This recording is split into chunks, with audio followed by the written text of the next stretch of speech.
बादब बामलाहजा में मैं फजल इमाम मलिक। क्रिकेट की कुछ और बातें हैं।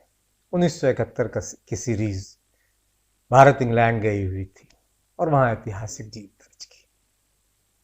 इतिहास कभी कभी लिखा जाता है, बन जाता है, और भारतीय टीम ने वो इतिहास लिखा।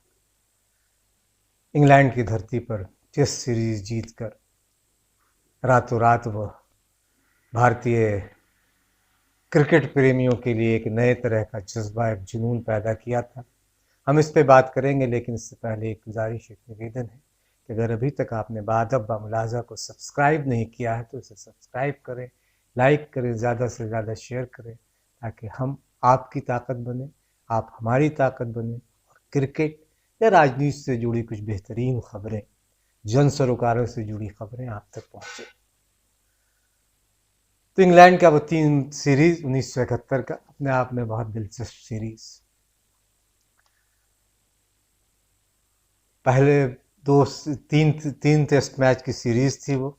दरअसल एक ज़माना था जब भारतीय टीम जब भी बाहर जाती थी तो अगर draw match test series draw करा के ही वापस आती थी तो उसे एक बड़ी उपलब्धि माना जाता था। लेकिन अजीत वाडेकर की अगुवाई वाली टीम ने एक इतिहास रचा इंग्लैंड में। 1971 में 3 टेस्ट की सीरीज थी। पहले 2 टेस्ट ड्रॉ रहे, ओवल में तीसरा टेस्ट खेला गया। तीसरे टेस्ट में पहले बल्लेबाजी की इंग्लैंड की टीम ने और उसने 355 रन बनाए। तब उस टीम में एक नासूलकर थे, अजीत वाडेकर थे, दिलीप सरदेसाई थे, मांकट थे, गुंडप्पा विश्वनाथ थे, सुनील गावस्कर थे, और एसपिन तिगड़ी इस वक्त, बी एस चंद्रशेखर, बेदी, वेंकट राघवन, आबिद अली और सोलकर बेहतरीन फील्डर थे, नज़दीकी फील्डरों में उनका शुमार होता था। और भारतीय स्पिनरों को जो कामयाबी उस एरा में मिली, उस दौर में मिली, उनमें इन 2 फील्डरों का योगदान बहुत बड़ा कहा जा सकता है। तो भारत इंग्लैंड ने पहले बल्लेबाजी की और 355 रनों पर आउट हो गई। एकनाथ सोलकर मध्यम तेज गति की गेंदबाजी करते थे, उन्होंने 3 विकेट लिए, और बेदी, वेंकट राघवन और चंद्रशेखर ने 2-2 विकेट लिए। जवाब में खेलने उतरी भारतीय टीम 281 रनों पर ऑल आउट हो गई। दिलीप सरदेसाई और फारूक इंजीनियर विकेट कीपर था। उन दिनों अमूमन विकेट कीपर बहुत अच्छी बल्लेबाजी करता, ऐसा कोई ज़रूरी नहीं था, लेकिन फारूक इंजीनियर अच्छे बल्लेबाज भी थे। 6-7 कभी कभी 8 नंबर पर भी वो बल्लेबाजी करते थे, लेकिन ये 5-6-7 नंबर पर उनकी बल्लेबाजी होती थी।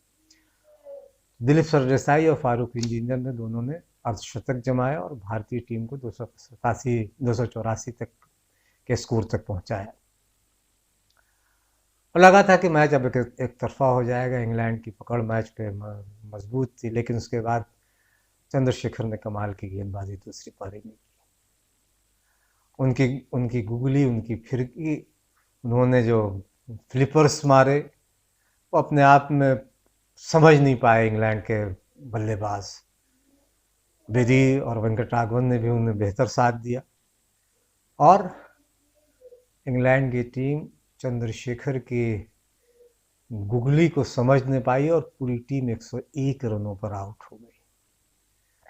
और चंद्रशेखर ने 38 रन देकर 6 विकेट लिए उस मैच में। और यहीं से मैच, यानी एक जीत की इबारत चंद्रशेखर ने लिखी कि भारतीय टीम एक ऐतिहासिक जीत की दहलीज पे पहुंच गई थी। और लगा था कि बस 100 कुछ रनों का, 173 रनों का पहली पारी का जो बढ़त थी उसे मिला के 173 रनों का लक्ष्य था, यह आसानी से भारतीय टीम हासिल कर लेगी। लेकिन शुरुआत में 2 झटके लगे। सुनील गावस्कर बहुत ज़्यादा बेहतर नहीं कर पाए, लेकिन उसके बाद फिर विश्वनाथ, इंजीनियर, अजीत वाडेकर और दिलीप सरदेसाई ने छोटी छोटी पारियां लेकिन उपयोगी पारी खेली। और हालांकि एक वक्त ऐसा आया कि 100 के पार जब भारतीय टीम ने रन पहुंचा, तब उस वक्त 5 विकेट यानी आधी टीम पवेलियन लौट गई थी और भारतीय जो क्रिकेट समर्थक थे, क्रिकेट के चाहने वाले थे, क्रिकेट के शैदाई थे, उनके दिल धड़कने लगे। तब हम लोग रेडियो पे कमेंट्री सुन रहे थे और इस ऐतिहासिक जीत के लिए पता नहीं कितनी मन्नतें कर रहे होंगे।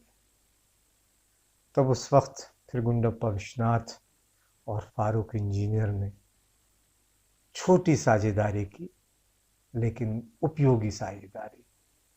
और जब जीत से सिर्फ 3 रन दूर थी भारतीय टीम, विश्वनाथ आउट हो गए। उससे पहले अजीत वाडेकर का रन आउट होना भी भारतीय टीम के लिए बड़ा झटका था।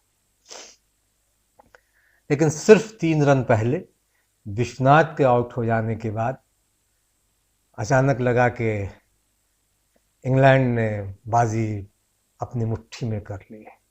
लेकिन आबिद अली जो एक बेहतरीन ऑलराउंडर भी थे, 8वें नंबर पर बल्लेबाजी करने उतरे और उन्होंने आते ही चौका जड़कर भारतीय टीम को ऐतिहासिक जीत दिलाई।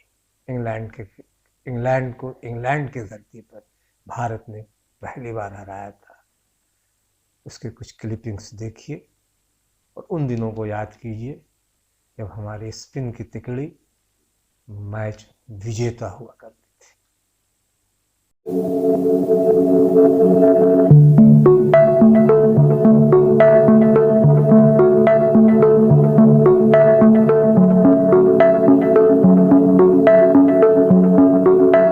After drawing the first 2 test matches, India and England met at the Oval for the third and final test. Batting first, England was bowled out for 355 runs. For India, Eknath Solkar picked up 3 wickets, while Bedi, Chandrasekhar and Venkat Raghavan picked up 2 wickets each. In India's first innings, half centuries by Dilip Sardesai and Farooq Engineer helped the team score 284. With a lead of 71 runs, England looked all set to build on a huge lead. But an outstanding performance by India spinners, led by B.S. Chandrasekhar, changed the course of the game.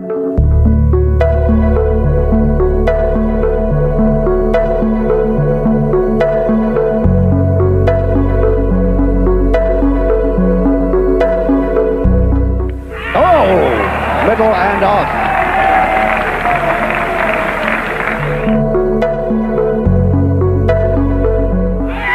He's gone. Bat and pad. Caught by Solkar. What an over from Chandra.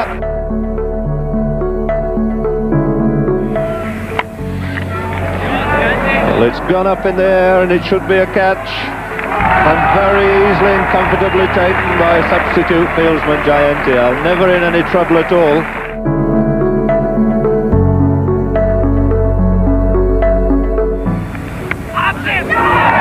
And he's out, he's caught back bad, a fine catch. Alan Nod is out, Solkar's done it again. Diving in from that forward short leg position.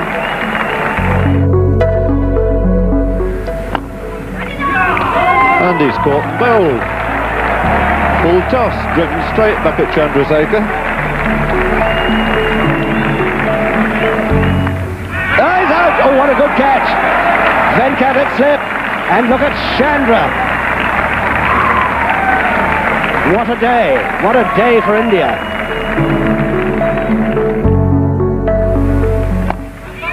Caught and bowled!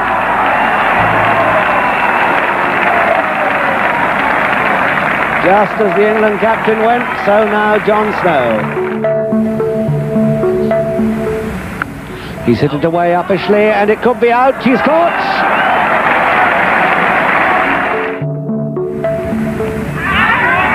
And he's out, LBW. England were bowled out for 101, with 6 wickets for 38 runs. Bhagwat Chandrasekhar was the top wicket taker for India. Chasing a target of 173 runs, India were off to a poor start. Yes, he's out. A most remarkable misjudgment by Gavaskar. Oh, it's a superb catch, provided it carried. Yes, it did carry. Indian captain Ajit Wadekar steadied the innings with Sardesai before he was run out. Coming through for a single. Good throw and he's out. Wadekar run out. Sardesai and Vishwanath took India closer to the target until Underwood got Sardesai. It'll be tossed high, and a brilliant catch there by Alan Knott. Solkar followed soon after, and India were 5 down for 134. That's it. Caught and bowled. With half the side back in the pavilion, nervous Indian fans hoped for a recovery as Farooq Engineer joined Vishwanath. Together, the pair added 36 crucial runs to take India within 3 runs of victory until Vishwanath got out.